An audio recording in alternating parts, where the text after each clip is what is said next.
real conversations, and some hard truths. Gangs, drugs, and guns. Giving a voice to those willing to sacrifice. We have stories that need to be told. We have lessons that need to be taught. Protect and serve.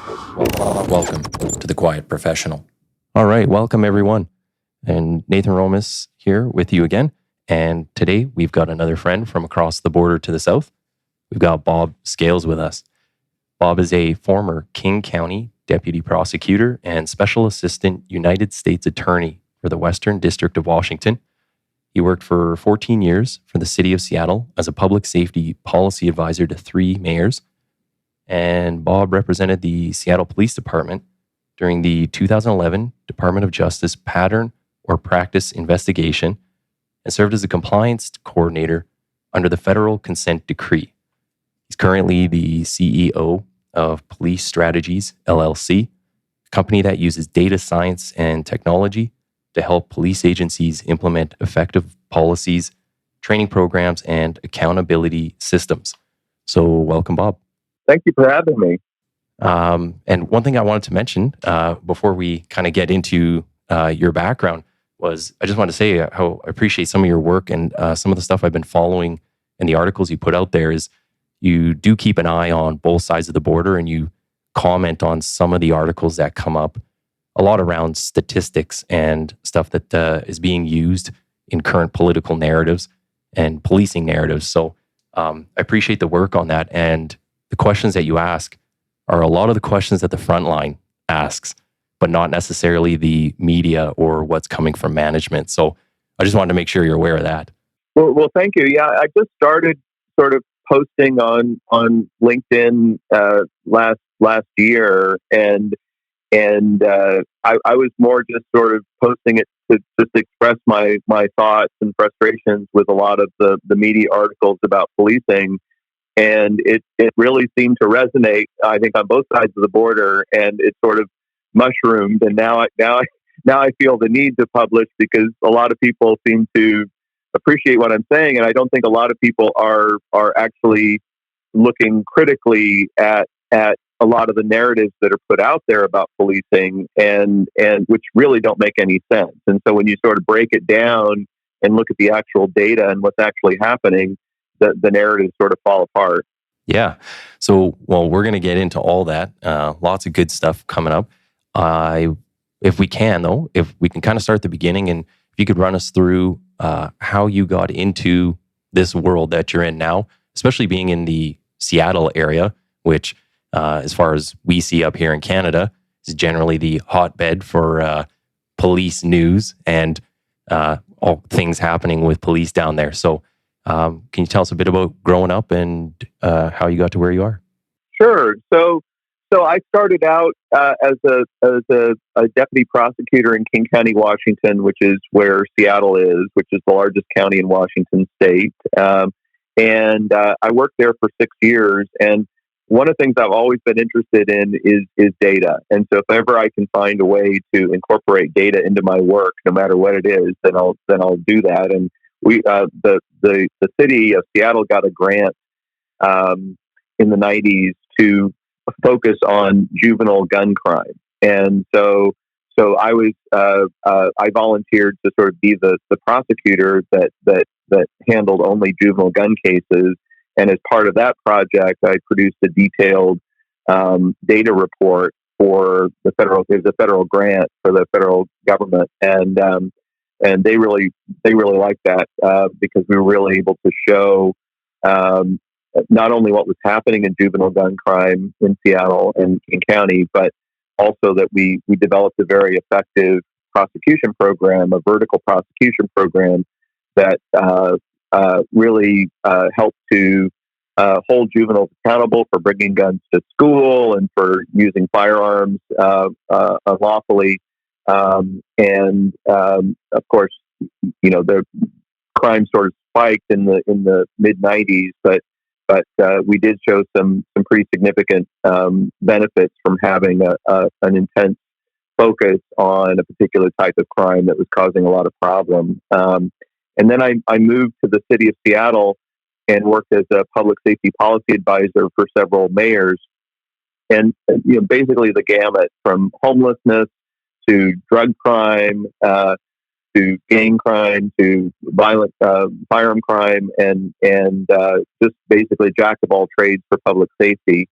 And then I was also working in the city attorney's office in Seattle, and I was there when the Department of Justice came in and did their pattern of practice investigation in 2011. And in the United States, there's a federal statute that was passed in 1994, which allows the Department of Justice to investigate departments for patterns of practice of unconstitutional policing.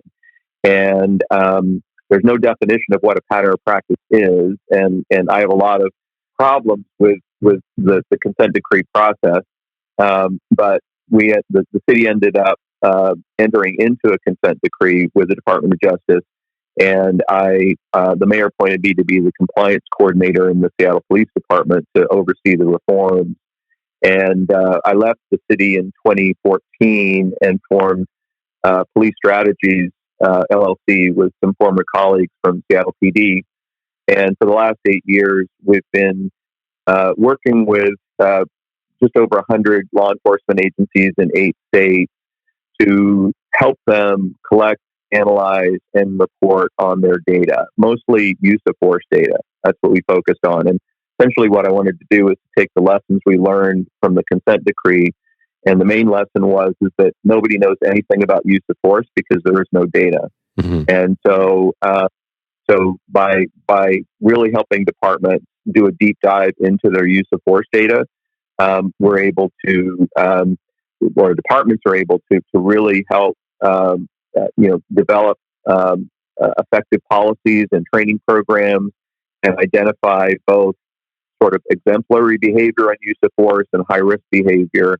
And also, because we're working with so many agencies and we have a standardized data collection process, for the first time, agencies are able to make meaningful interagency comparisons with their use of force practices. And we have partnerships with several universities, the main one being Seattle University and their criminal justice department. And we have a number of peer-reviewed journal articles that we've published using the data from our database, which is the largest and most comprehensive use of force database in the United States. And we're continually expanding it. And maybe one day I'll end up working with some agencies in Canada as well. So one of the things I did want to get to, and maybe we can go back a bit to what you're saying about consent decrees, and this is all over the news, American news anyways. What can you tell us exactly what is a consent decree?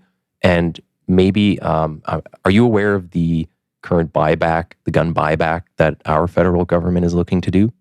I'm aware of gun buyback programs. We had some in Seattle, so I'm aware of how they work, but I'm not familiar with the specifics of the Canadian program. Oh, okay, so basically the federal government is looking to do a buyback up here, and then they've now put it out to the provinces and then cities and further on to the smaller communities looking for assistance in doing this. Well, some of them have put up resistance and said, we will not use police resources, provincial or municipal resources to enact your federal buyback.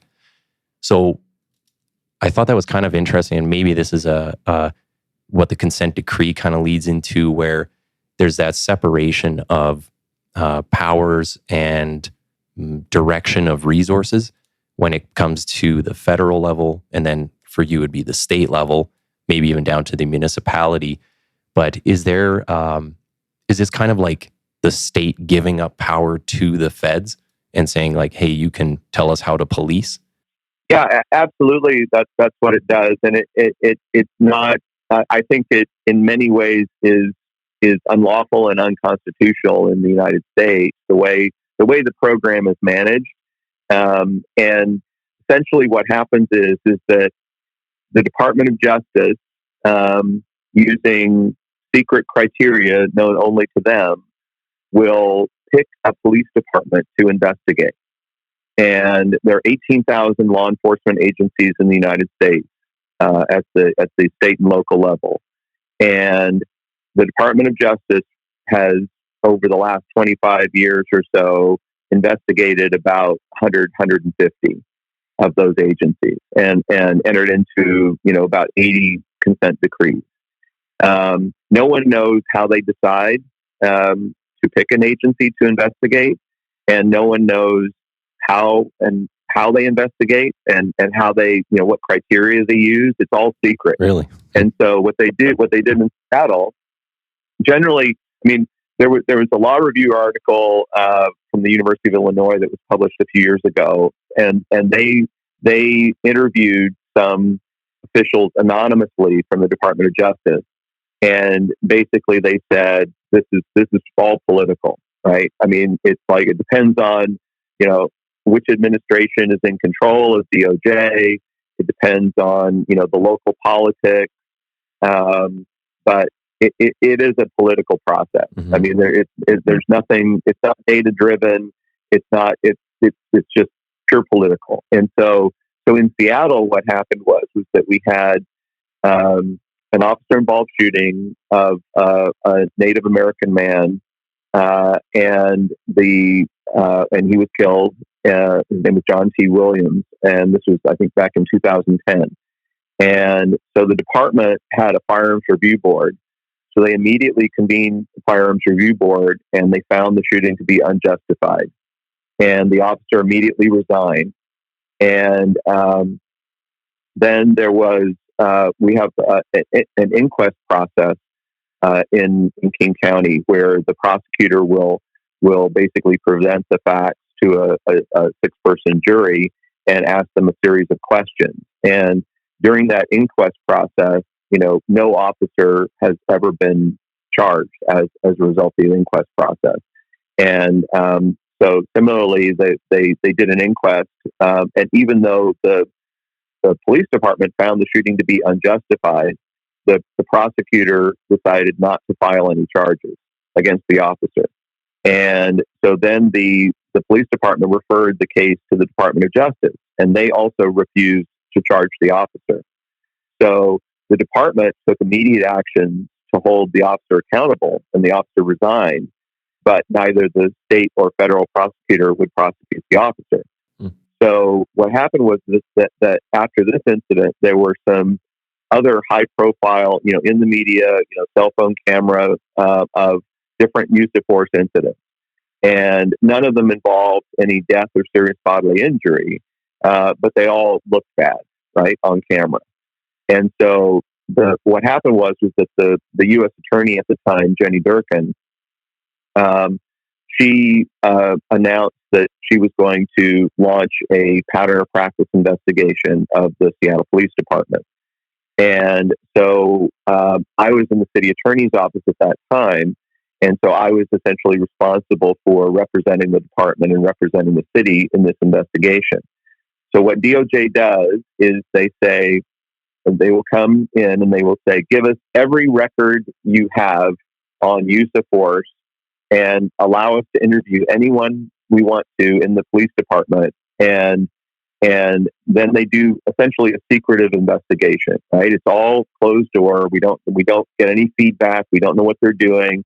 So we gave them millions of documents that they requested. And they had these 2 retired police officers who were their consultants, who really didn't know anything about anything, but they would do whatever the DOJ told them to do. So they did some kind of secret process, and they determined that 20% of all the department's uses of force were unconstitutional and either excessive or unnecessary. Really? And so when we saw that finding in their letter, in the DOJ letter, we said that's not possible. We review every single use of force incident, and if there's a problem, the department will take action. But there's no way that 20% are unconstitutional. And we had a very low lawsuit rate, right? We had a very low complaint rate and a very low number of lawsuits compared to other agencies. So there was no indication that there was whatever a pattern of practice is. But so we asked the DOJ. We said, "Can you show us the cases that you found to be unconstitutional, and they refused. Which is strange because you think they would want an answer then. Like they would want you to answer to it. They said we're talking about. They looked at 2.5 years of data. So 20% would have been 250 cases. Mm-hmm. So they supposedly had 250 cases that they had identified as being unconstitutional, and they wouldn't tell us a single one. And in their findings letter, they used some examples of cases that they found to be unconstitutional. And we, based on the fact pattern, it was like 6 or 7 cases. And so based on the fact pattern, we identified the cases we thought they were talking about. And what we found is that in the DOJ summaries, in their findings letter, they had added facts, or they added descriptions that weren't there. They left out key facts. And I mean, they were just fabrications. And so we asked DOJ, so like, are these the cases you're talking about? Because the cases in your report are fabricated. And they said, well, no, the cases in the report are not actual cases. They're sort of like examples of many cases. So they essentially fabricated their findings letter, and then they demanded that the department enter into a consent decree. And I mean, I could go on. We could talk for hours about this, but basically, it was a total sham from the beginning. And every consent decree is a sham. Are they? Because the DOJ. Sorry, I was just going to say, are they mandatory? No, this is the thing: is that the DOJ on its own has no authority to do anything over local law enforcement. They cannot force the local law enforcement to do anything. It's all voluntary. These agencies just turn everything over, and then when the DOJ says sign this consent decree, they just do it because everybody's afraid of the DOJ. And even though there's nothing they can do, and so there's only one agency that has ever said no to the DOJ, and that was Alamance County Sheriff's Office in North Carolina, very small sheriff's office. And because the sheriff was separately elected, he could make his own decision. Whereas in almost all consent decrees are municipalities, where the police chief is appointed by the mayor. And so it's the mayor and the city council in all these cities that make the decision, not the police department, to enter into a consent decree. But Alamance County Sheriff's Office said, so DOJ came in, they said, you have a pattern or practice of excessive force and biased policing, and we demand you enter into this consent decree. And the sheriff said no. And so the DOJ, the only way that they could get them to enter into a consent decree was to take them to file a lawsuit in federal court, which is what they did. And the DOJ lost. And the DOJ, because the DOJ cannot prove a pattern or practice. They don't know how. They don't have the capability of doing that, and they lost. And the judge, the federal judge, wrote like a 250-page opinion, basically saying how there was nothing there, right? And so then the DOJ appealed, but before it went up on appeal, they basically negotiated a deal with the sheriff, and they said, if you promise to improve things, we'll drop our lawsuit. And so, of course, the sheriff said, "Sure, I'll promise to improve things," and so they dismissed the lawsuit. But that's the only case in 25 plus years, where a local law enforcement agency has said no. And right now, the DOJ is investigating Minneapolis, Phoenix, and Louisville, and they will find a pattern of practice, and they will demand a consent decree. And all the agency has, all the cities have to do is just say no, and then the DOJ has the burden of proving it in court, and they won't be able to do it. So it's like dealing with a bully. Maybe if you just say no and actually stand up for yourself. It's a total absolutely. I mean, and they use every political tool in their tool belt to force cities to do this. I mean, it was a battle with the U.S. Attorney and DOJ in Seattle, and they were going to the press, They were trying to rile up the community against the police department. I mean, they used every trick in the book, and they won. And it was the elected officials that were afraid, right? They were afraid for their own, and the mayor ended up losing, and then the U.S. attorney who started the consent decree became the mayor of Seattle. So it's it's so political. Well, and we have maybe a similar narrative going on here, where we have a police commission that is kind of the buffer between the city council, the mayor and city council, and then the police chief. And the mayor just recently said that he doesn't think a board of volunteers should be handling such a large budget and giving direction on it. So some people see that as kind of a creeping in of the, there's no more separation between the police and city council. They're looking at kind of putting their hands on things more tightly controlled. So similar things happening up here. One thing I wanted to get into was talking about your current position as CEO. So you, right now, you work a lot with statistics, and you guys have some different programs that work on that side of things. So can you kind of explain what your company does and the science or technology that you use? And then we'll get into kind of the current narratives and what you've seen and some of the failures of some of the statistics that are put out there. Sure. So every police department in the U.S. and I'm sure in Canada is they're sitting on mountains of data. I mean, there is so much data in a law enforcement agency, and so little of it is ever used. And a lot of the data is in the police incident reports and in the officer narrative statement. I mean, everything you ever need to know about a use of force incident is in that incident report and the officer statement, because they will detail everything that happened from start to finish. And the challenge is how do you collect that data? How do you get that data? How do you analyze it, and what do you do with it after you've analyzed it? And that's basically what we do. We don't we're not like an IT company that produces records management systems or CAD systems or anything else.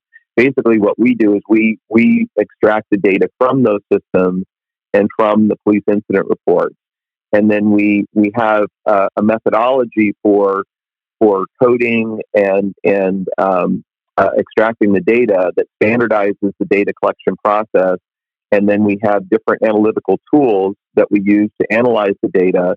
A lot of them are based on the legal standards. Like in the United States, we have the Graham v. Connor case, which is the Supreme Court, U.S. Supreme Court case by which no use of force can go below that standard. So we have different metrics that measure the standards. We also look at proportionality of force to resistance, so we can see whether force is potentially excessive or not. And so once we've collected the data, analyzed the data, then we provide the data back to the agency in the form of interactive dashboards. So then they can query their own data, they can look at their own officers, and we're not like a consultant that comes in and tells the department, here's what you should do, right? Here's how you write your policies, here's how you do your training. What we're trying to do is to give the department the tools so that they can analyze their own policies and training, and they can use the dashboards to improve their own practices and identify high-risk officers themselves without anybody telling them that. And also in terms of being able to work with the community and elected officials to show them what is actually happening. Not what the media says, not what the activists say, not what the DOJ says, but this is what's actually happening in public safety and policing in our community, and we have the data to show it. And so part of what we do is we produce public dashboards as well that don't have the individual officer detail, but have a lot of other information. And those are extremely popular with the public because they can actually interact with the law enforcement data themselves and ask their own questions. And generally, when people see the data, their opinions will often change, and they realize that there's a lot more to the story than is being presented. And the other major thing that we do in our use of force analysis system is we look at what the subject does, not just what the officer does. Because as you know, anyone in law enforcement knows that you're only using force because of the subject's behavior. Mm-hmm. So either they're non-compliant, or they're threatening, or they're assaultive, or they're fleeing. But you can't just use force for no reason. So in order to understand use of force, you have to understand what the subject is doing, what the subject behavior is. And because the officer is always going to be reactive to that behavior. So if you don't collect and analyze the data on the subject, then you're only looking at half the story, and you will never understand, whether that force was justified or not, or excessive or not. So have you had any examples where you've produced data for a city or a police service, and you don't have to name names, but have you given someone some data and then they go and spin it to some of the current narratives out there, and you're like, okay, that's not what it says, and that's not what we presented to you, or you're only given 10% of the story? Yeah, no. Well, one of the things that's interesting is because obviously our system is voluntary, and agencies have to pay to use our services.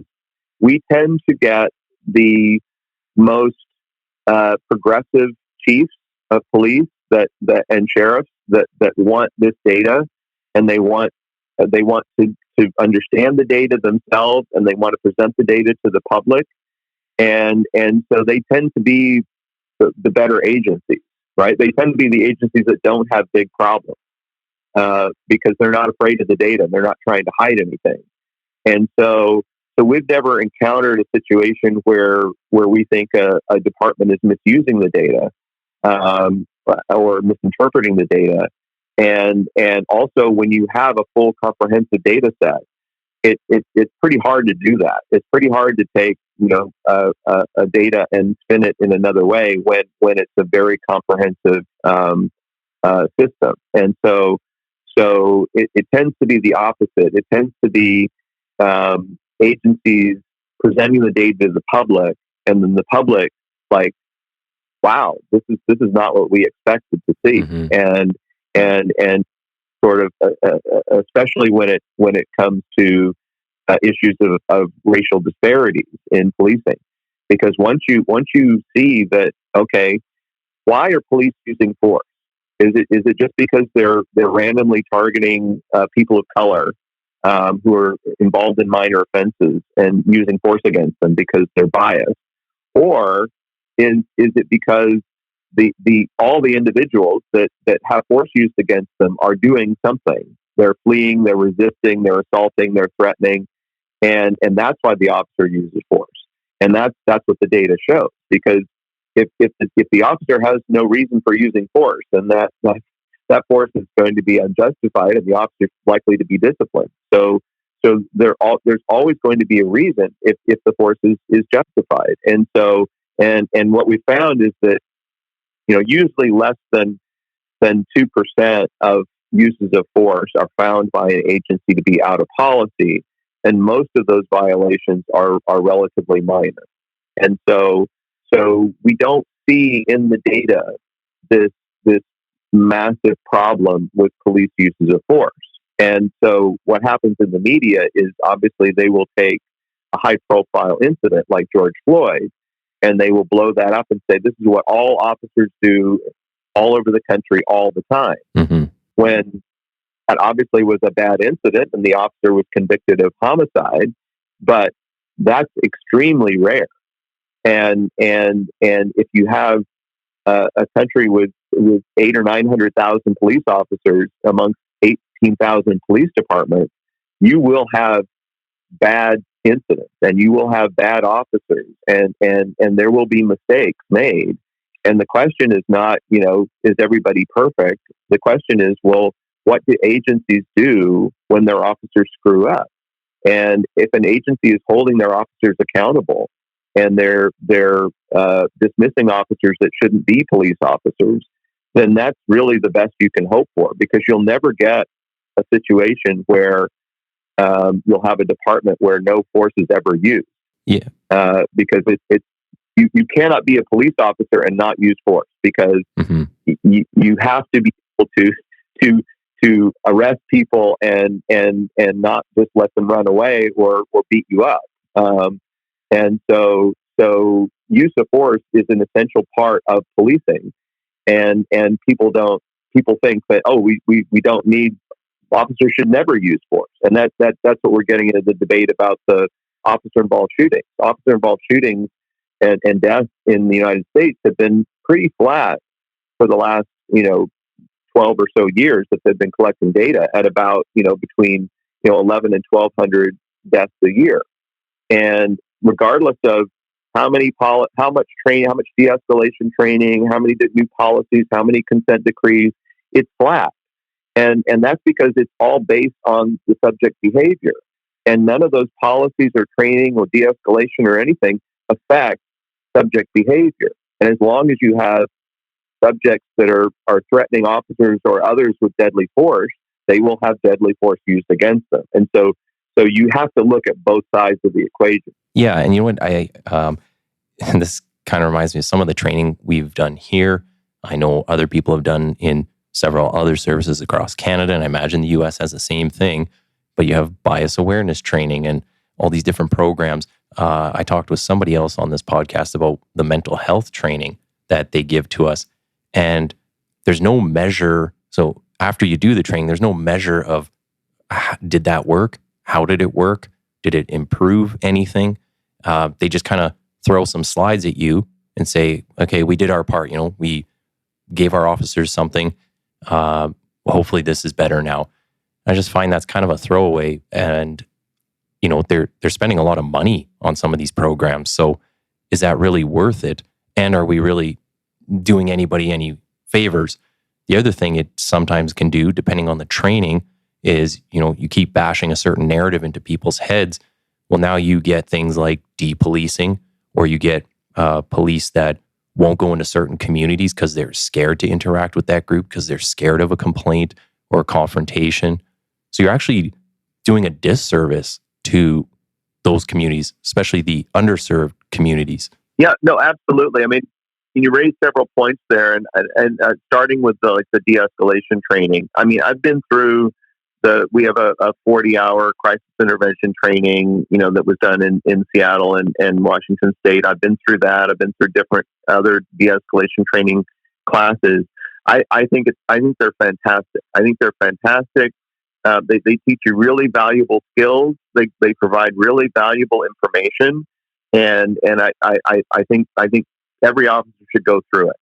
But it's not going to reduce uses of force, and it's not going to eliminate the need to reduce force. And so what we see in the data is that even when every officer in a department goes through 40-hour de-escalation training, that does not change use of force incidents. And sometimes use of force incidents may go up because, again, it's all based on, I mean, if you have an armed robbery suspect who's fleeing with a firearm, right, there's probably no amount of de-escalation you can try that's going to get that armed violent robber to stop and surrender. Well, according to the media, we should just give them a hug. But well, it's so unrealistic, and like most of the harshest critics of policing do not understand anything about public safety or policing, or how or what it's like to be a police officer, or what. And so on the one hand, I think the training is great. On the other hand, it's not going to achieve the outcomes that people expect. And so obviously we want officers to interact with people with respect and professionally. But that doesn't mean that they can't, they still need to use force when necessary. And so you can't train officers not to use force if you want them to do their job. And the other thing is like the implicit bias training and that kind of thing, which is huge. And agencies are spending, millions of dollars, on this training. Mm-hmm. Again, I think I don't know that training is very relevant. Like the de-escalation training is very relevant for law enforcement. The implicit bias training, there's never been any study done that shows that this has any impact at all. Mm-hmm. And I've been through this training and various types of training when I was with City of Seattle. And I've been through some training sessions where people really resent it, right? But they resent sort of being talked down to. There's a lot of tension that builds, Mm-hmm. Amongst the people in the class, and oftentimes it might have a counterproductive effect, where you go in more biased than you come out more biased than when you went in, just because you resent the training and what was being told to you. And so the idea that somehow sitting through a class is going to make, if you're biased, right? There's no class that's going to make you unbiased or less biased. And if you're open-minded and not biased, then you're not taking action, you're not racially profiling and everything, then there's no class that's going to make you better at it or whatever. You're trying to change the hearts and minds of police officers, and there's no class that's going to do that. And so I think largely because people expect, right? People expect, if officers go through implicit bias training, then racial disparities will go down. That's not how it works. And the other thing is that you mentioned is the sort of depolicing, disengagement. That's another factor, especially with consent decrees, is that if obviously officers have to be held accountable, right? So if they screw up, right, if they do something that's out of policy or unlawful, they need to be held accountable for that. Mm-hmm. But if officers don't screw up, if officers are simply doing their job and they still get complaints and they still get their name in the press and they still have, elected officials criticizing them for doing their job, then of course you're going to get this disengagement. And because if you don't make an arrest, you're not going to use force. And if you don't contact someone, then you're not going to get a complaint. So there's this natural, depolicing effect, because because even if you do a good job, even if you do anything right, things can go wrong. Yeah, and then you could potentially even lose your job. And so I totally empathize with that. But it's like, yes, when officers screw up, absolutely hold them accountable, right? But do not, just paint all officers as the same officer who killed George Floyd. And that's what's happening now. And that's the whole depolicing movement. It's like all officers are bad all the time. And the other piece of this, you mentioned about communities of color and how, ultimately when particularly with a consent decree or when agencies come under intense scrutiny, when there is this disengagement, then it's communities of color that suffer the most, because communities of color suffer the most from crime, particularly violent crime. Mm-hmm. And no one wants to look at racial disparities in victimization, because when you look at disparities in the crime data, African Americans and Indigenous people are far more likely to be the victims of violent crime than white people and Asians. And so nobody talks about those disparities. And that has nothing to do with the police. But obviously the reason that the police are may have a bigger presence in communities of color is because they're being called by communities of color who are crime victims. Yes. And so they're trying to prevent and stop crime and arrest the perpetrators, who themselves are predominantly people of color. And so you have this sort of vicious circle where you're criticized, you're being called to these areas, you're doing your job, you're making an arrest, or using force, or whatever you have to do, and then you're criticized for doing your job. And so you pull back, and it's the communities of color that will suffer the most. Well, and you had a really good article. It was in the Seattle Times in June. It was called "Invest in Underserved Communities Before Cutting Police Budgets." And I'll put a link to this when I upload the episode. But in here, you talk about how there's all these statistics about, and it's from the FBI's data, just how African Americans and white people are kind of compared and contrasted here. and just the use of force and how many people are arrested. And Black people are, X amount of times more likely to be arrested or have force used against them, which is current narratives out there and what everybody seems to be screaming and shouting. But then you have a good part in here where it says, and I'll read it right from the text. It says, why are Black residents in Washington state much more likely than white residents to report being the victim of a violent crime? And why are Black residents more frequently reported as violent crime suspects? And those questions never get asked.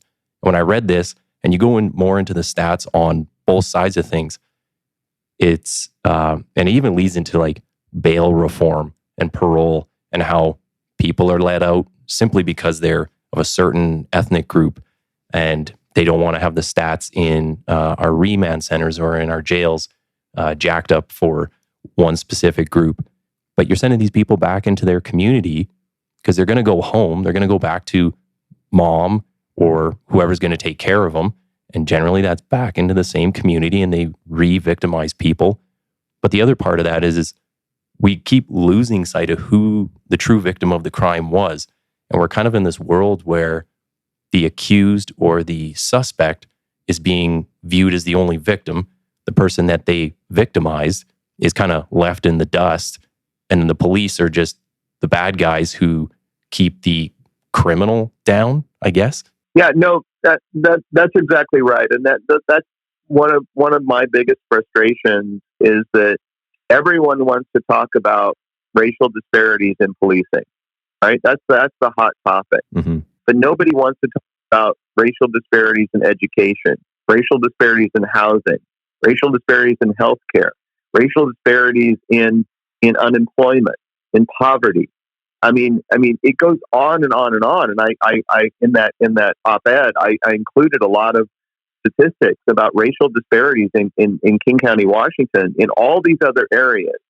And so if you look at like how, because I am certainly not saying that there is no racial bias and systemic discrimination in our society. I mean, absolutely there is, and it's evident in all these disparities. What my argument is that the police are not the sole or even the primary cause of those racial disparities. Mm-hmm. And so, if you grow up in a single parent household and you're poor and you're poorly educated, you have no job, you have no access to health care. I mean, of course, you're going to be more likely to engage in crime.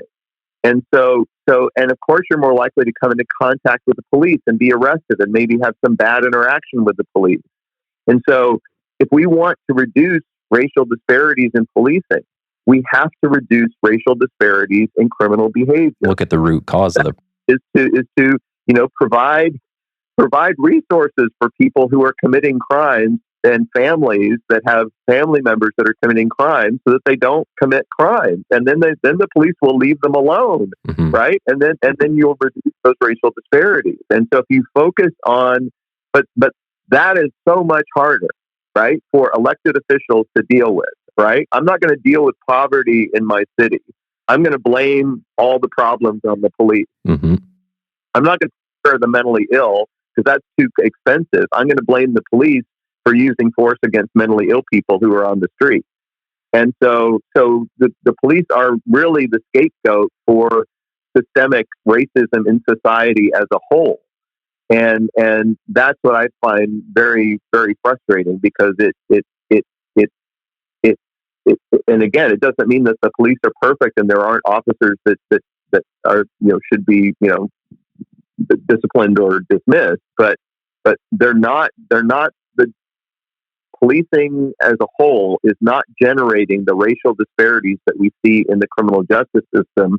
They are simply responding to the racial disparities in society. Well, and I've said this on here before that by the time the police deal with you, in most instances, many other, like in a way where they got to arrest you, there are many other systems that have failed you before you got to this point. Yep. Whether that's your family, yep. that's the school, that's society in general, any other place you've touched on, if it's healthcare, education, whatever it may be.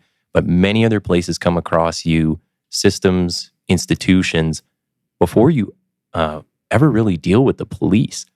And yeah, I think it's just, we're the easiest scapegoat because we're right at the forefront and the kind of the superficial one to blame. But to actually look at a root cause of a problem and deal with it is much more time consuming, more resources, harder to do. But you got to have harder conversations with people and say, hey, you're not doing your job. Whereas the police, it's much easier to just blame them and maybe take money away from them or whatever the idea might be for that day. Yeah, no, you're absolutely right. And I think that like one of the things I think about often is the controversy around school resource officers. And because the obviously it's like people want, just like there's groups that want to defund the police, there are also groups that want to get police out of school. And obviously it would be great if we didn't need police in schools. But the police are in schools because there is violence in schools. There is crime in schools. And so if you don't want the police to be in schools, then get rid of the crime and the violence. Create programs that, will help students graduate, provide free lunches and meals and everything. And I mean, you have to create a safe environment before you can pull the police out. Just like you need to create a safe neighborhood before you can start, reducing police resources. So you can't just say, well, we're going to defund the police and that will solve all the racial disparity problems in society. You have to deal with those problems first, and then if we have a safer society, then we can reduce the police because they're not needed. But right now, that's not that's not the situation. Yeah, and even back to when a lot of the police services and the heads of all the agencies were making apologies for systemic racism. I remember the commissioner for the RCMP went before, might have been the House of Commons, but was in front of our political leaders and said, I apologize for the RCMP and we're systemically racist. And then one of the people said, can you give us an example? And the commissioner couldn't produce one example and just was kind of muttering and then deferred to somebody else sitting there. And I just thought, I haven't seen anybody give an example that I can think of. I'd appreciate if somebody could, but I just think of my own family and the people I grew up with, and coming through. I've been through training with two different police agencies, both with the RCMP and with the Edmonton Police. And I never saw a single policy or practice that said, "Hey, we do this to this specific group." Or we target these people because they're of this immutable characteristic. And I think of how many cops have biracial, multiracial families, how many people I see interacting on the job and getting along. And I think end of the day, a lot of this just looks like, the older generation apologizing maybe for things that happened in their time, whether they were a part of it or not. But maybe they're kind of getting on the bandwagon and apologizing for things as a collective, and they can get it off their conscience because it's easier to do that than face it alone. But it's a very strange world we're in, because I just think a lot of the people now, when you get officers who are in their 20s and 30s like I am, we grew up in a very different world than what I feel like everybody's really apologizing for, and some of these policies and procedures that I was like, yeah, that never existed. I don't know what everybody's apologizing for. Yeah, I think this is one thing that really frustrates me is when, we talked earlier about the Toronto police chief apologizing to the community for the systemic racism in his police department. And that was all based on a flawed statistical study that found racial disparities in policing data with the population, which every single department I know that in the US and in Canada and the UK and Australia, every study I've ever seen shows racial disparities with minority populations. So does that mean that everyone is systemically racist and every agency is racist? Is it simply a reflection of systemic racism in our society? And so it's like, I don't like, I certainly empathize with communities that have been, oppressed and underserved for generations. And but rather than making an apology for something that you have no control over, why not say, as the police chief of Toronto, I'm going to, lobby the city council and the mayor to get more resources in these communities that are plagued by crime. We need better sanitation. We need better transportation. We need better housing. We need better medical care. We need more jobs, right? That has so much more impact than an apology about your own department, flaws that may or may not even exist. But I think, just as you said, I think that it's basically expected, right? Right. If you just acknowledge that there's a problem, then somehow you've sort of inoculated yourself from criticism.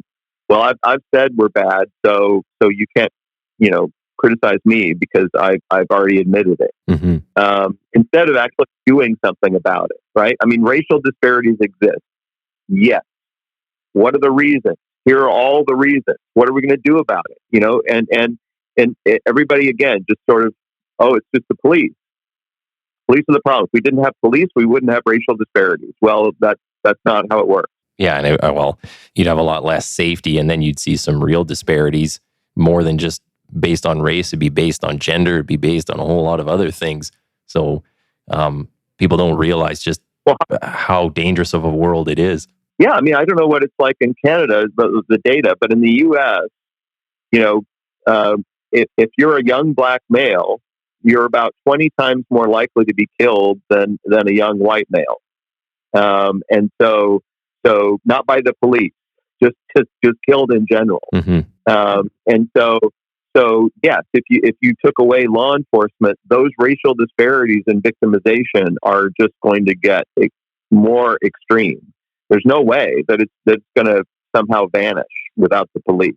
So, kind of in totality, what do you think is the main reason why people aren't asking those more in-depth questions and aren't asking the why? So when they get the initial, hey, there's these disparities, this group is dealt with more than this group, this one has more use of force used against them, why are they just leaving it at that? Why are they not going further and saying, well, who calls us more? Who's the victim more? What communities are having the most trouble? Well, one of the things that I get frustrated with activists and critics of the police is that they don't want data. They don't want any information that will upset their narrative of the police. And that really turns me off. when somebody's just like, no, the police are bad. Well, look, the data doesn't support what you're saying. Well, I don't. The data is meaningless. Well, and they're only they're cherry picking information. That's why, all the activist groups and they use population as a benchmark for measuring racial disparities because that always produces the results that they want to see, mm-hmm. and they don't want any conflicting information with that. And so there's this rejection of facts, and I think that it's not just in policing, right? We see this politically as well. We see this in social media. I mean, people are just entrenched in their point of view, and there's good guys and there are bad guys. And if you agree with me, you're a good guy. If you disagree with me, you're a bad guy. And so I think that we're just getting more and more polarized, and the police are a perfect, sort of foil to argue about. But the problems that African Americans have in the United States in their lives. I mean, the police are, to the extent that they are a problem, are such a small part of the problem compared to, economics and education and housing and all the other things that disadvantaged communities face, and the police are just there trying to do their job and trying to help keep people safe. And but I can totally understand, if you're in one of these communities with high crime rates, chances are you have friends and family that commit crimes. And if the police shoot or kill a friend or family member, you're going to feel, regardless of what that person may have been doing, in criminal behavior, you're going to feel pretty negatively towards the police. So I understand why people feel the way they feel, but what my sort of goal is let's try to use data and facts to address the real problem, to address the problem that you all say you're concerned about, which are racial disparities in the criminal justice system. How do we reduce those? I agree, they should be reduced. There's no question they should be reduced. How do we do that? And because what we're doing with the police is not changing anything. Mm-hmm. So every agency could be under a consent decree. You could have racial profiling policies, training, implicit bias training, de-escalation. You can do everything, and it won't move the numbers at all. Well, it makes you wonder why we listen to people that are completely unreasonable or not willing to listen to data or anything. They just want to scream and shout, and if you don't give them what they want, it's either they're acting like a 2-year-old, and you as a parent, you're not giving in to your 2-year-old. You're not helping them become a better person by just handing them anything, or they're acting like a bully. And if you think giving into a bully today and they're going to leave you alone tomorrow is a good idea, that's not going to happen. They just keep coming back for more. And with a lot of these groups, they never really give an end goal. They don't say, okay, we want to see, these 3 things happen. And if that happens, then let's see what, where it goes from there. And that's what we're working toward. They basically just scream and shout. A lot of it's out of emotion. We're not dealing with data or facts, but they do it out of emotion. And once you kind of give in a bit, then they just start screaming about the next thing down the road. And it's like, well, where's the end goal?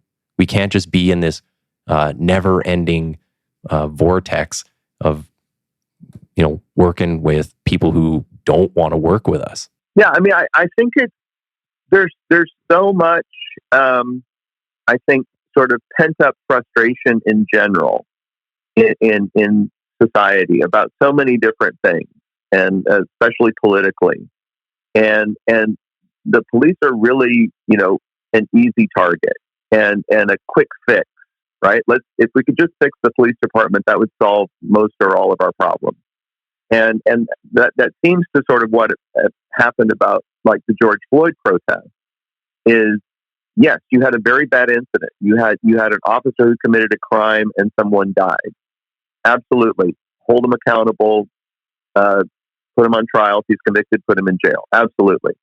But that, again, is not indicative. I mean, even law enforcement agencies came out very quickly to condemn what Officer Chauvin did, right? Because that was not a neck restraint, right? That was an illegal. Even the Minneapolis Police Department's own policies prohibited what Derek Chauvin did. So almost uniform condemnation of his actions, and yet we had protests for months all across the country because people assume that this is what police officers do all the time, and that it's condoned behavior, and it has to stop. Because if it was just that one single incident, and people saw this as an aberration, then we wouldn't have had all these protests. Maybe you would have protests in Minneapolis, but people think that this happens all the time, and only to African Americans or disadvantaged people, and when in fact many more white people are killed every year in the United States by police than black people. Mm-hmm. But as you can manipulate the data to make it seem much worse. I mean, and like when you look at these websites that have collected data on police shootings, the greatest disparity with the population of any demographic group are Pacific Islanders, because Pacific Islanders make up such a small percentage of the population. And even though they're also a small percentage of officer-involved shooting deaths, the ratio, so let's say that they were, I'm just making these numbers up, but let's say that they were 1% of the population and 6% of officer-involved shootings. That's a 6-to-1 disparity. So it's that disparity that people look at. They don't look at that, oh, well, we're talking about, 6 people that were killed every year, or whatever. It's a very small number. Mm-hmm. And we're not looking at why were they killed? What activity were they involved in? Were they just, lined up and executed, or were they involved in some kind of dangerous criminal behavior? And so you have to look at why these numbers are the way they are. You can't just accept it and say, oh, 6-to-1, that means that the police are racist. But that's what people do.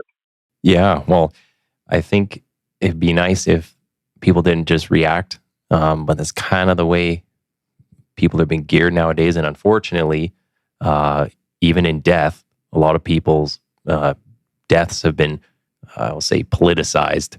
And that's a very unfortunate world we live in when, somebody gets killed and it's used for political gain, I'll say. So from here, what do you see as some of the solutions? What's working well out there, and where can we kind of go from here? Well, there are many problems, but one of the big problems we have in the United States is again, there's no data, right? There's no data on police use of force. And the FBI tried to create this use of force data collection, but it's only on deadly force and serious bodily injury. So it's a small fraction of all the use of force, and most agencies don't participate. So, and they won't release any of the data that they have collected. So it's a complete useless program. And there are a few states that have created use of force data collection programs. So Connecticut and New Jersey and New York, Ohio, California. But all of these programs have significant limitations. And the biggest one being that they only collect data on officer behavior, not subject behavior. Mm. So again, you can't judge the officer's behavior without judging the subject's behavior. But one thing that I'm hopeful for is that, and we were actually involved in the legislative process in Washington State. So last year, the legislature in Washington passed Senate Bill 5259, which will create a statewide use of force data collection program, and it covers all uses of force, and it will be housed. The program will be housed at a university in Washington State. So it won't be in the Attorney General's office. It won't be politicized in any way, shape, or form. And a lot of the components are because we were involved in the legislative process, we were suggesting, and also several universities were involved as well. So it's actually the first sort of academic-based use of force data collection program. And if that program it's scheduled to begin sometime next year, they haven't selected the university yet to do it. But if it's done well, it could be the model not only for the U.S. but for Canada as well. I think in terms of how to collect and analyze data, and it can completely change the narrative around police use of force based on facts and evidence, and it could help law enforcement agencies identify where they're deficient, where they're doing really well. It could evaluate things like, de-escalation training, implicit bias training, what works, what doesn't work. But until we have that very robust data collection program that is implemented at least at a statewide level, we're basically operating in the dark. So anybody can say anything they want about policing, and just accept it as fact when it may or may not be true at all. And do you see, I know there's a whole bunch of talk around trying to incentivize recruitment for officers, and some services are paying out some big amounts, like tens of thousands of dollars for experienced officers to lateral over. Are you seeing that at all? Or is that kind of working as a success down there? I don't think it's successful. I know it happens a lot. Like Seattle just approved a big sort of hiring package with bonuses and benefits and everything for new officers. But, Seattle's under a consent decree. Mm-hmm. So they're like, many of their experienced officers are either retiring early or they're going to smaller nearby agencies where they may even take a cut in pay, and they may have less promotional, advancement opportunities because of smaller agency, just because of quality of life and working conditions. Mm-hmm. And if you're in an agency, particularly under a consent decree, and this is happening in New Orleans. New Orleans is desperately trying to get out of their consent decree because they're hemorrhaging officers. I mean, they're down hundreds of officers from their budgeted levels, and as a result, obviously they can't respond. And it's the same thing in Seattle. I think response times have gone from, we've always tried to stay under 7 minutes, and it's double or triple that now. And sometimes officers never respond to a non-priority call, mm-hmm. Just because they don't have staffing. And so the problem is that so many agencies are offering bonuses and incentives that they're cannibalizing other departments. And so you I don't know that the reason that for example the officers are leaving Seattle PD or retiring earlier is not because of the money. They're making good money, mm-hmm. and they have great benefits. That's not so offering more money and more benefits isn't going to stop officers from leaving, and it's not going to bring new officers in. It's like everybody knows that if you work for Seattle PD, you're going to be under a microscope, and your career could be over in an instant if you stop the wrong person. Mm-hmm.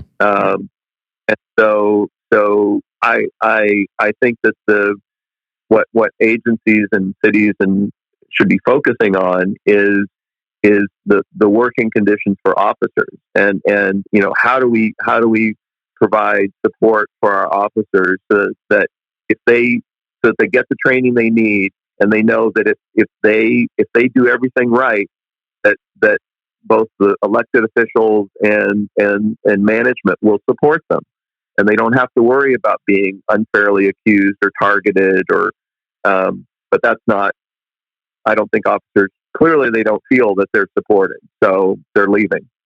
Yeah, well, definitely. It's not always about money.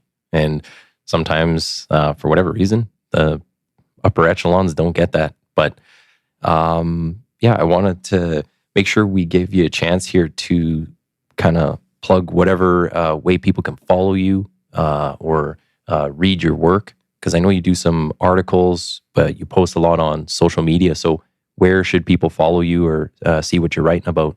Sure. So I actually don't do a lot on social media. I'm pretty much LinkedIn. That's the only thing I'm on. So if you just search for Bob Scales on LinkedIn, you'll likely find me. And then our website is policestrategies.com. And so on our website, we have links to a lot of news articles as well as peer-reviewed academic articles that we have published, as well as some of the public dashboards that agencies are using. So you can find out more at policestrategies.com. Awesome. Well, I say keep you around an hour, so we're a little bit over. So I think it was good. And very interesting topics. There's a lot more I'd like to get into, but we'll look to have you back on. And if you just hang on the line, I'll say bye offline. But thank you for coming on. Yeah, well, thank you so much. And I think this is the first podcast I've done in Canada, and I hope to do many more. Yeah, great. We'll definitely look to have you back on sooner than later. So just hang on the line.